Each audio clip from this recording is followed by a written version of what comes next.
également pour l'objectif final. Merci. Bonjour Sada. Oui, c'est vrai, il y a eu beaucoup d'informations sur les dernières semaines. Beaucoup d'informations, mais le plus important, c'est de rester focus. Vous savez, quand vous avez un objectif dans la tête, moi, ça fait plus de 2 mois, 3 mois que je pense à cette coupe-là. Je me dors avec l'image de soulever cette coupe, donc c'est très facile de rester focus. Après, c'est vrai qu'on a eu beaucoup d'informations dans ce tirage au sort de la Coupe du Monde. C'est vrai qu'il y a eu beaucoup d'efforts autour de ça. C'est pour ça que j'ai laissé les joueurs le vivre.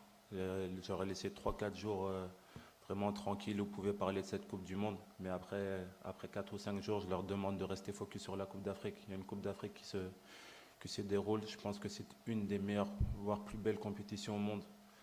Peut-être que certaines personnes ne la respectent pas, mais moi je la respecte fortement parce que je sais ce que c'est de gagner une Coupe du Monde, une Coupe d'Afrique, pardon. Je sais ce que c'est que de jouer une Coupe du Monde, mais j'échangerai jamais une qualification à la Coupe du Monde contre gagner une coupe d'Afrique. Donc aujourd'hui, je respecte. J'espère que tout le monde la respectera. J'espère que vous, gens de la presse, vous essayerez de rayonner cette Coupe d'Afrique partout dans le monde. C'est ça le plus important, c'est qu'on en parle et positivement de cette Coupe d'Afrique. Maintenant, c'est simple.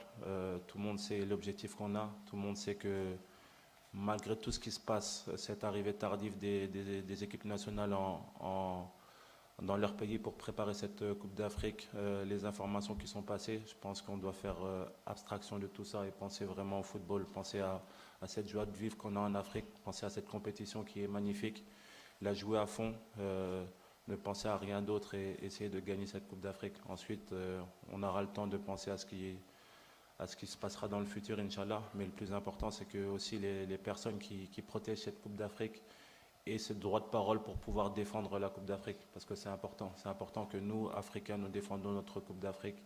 Elle est très belle et j'espère que certains auront l'occasion d'en jouer plusieurs. Mais aujourd'hui, je pense au présent, je pense à cette Coupe d'Afrique au Maroc et je pense aux équipes qu'on doit affronter. Alors, on revient au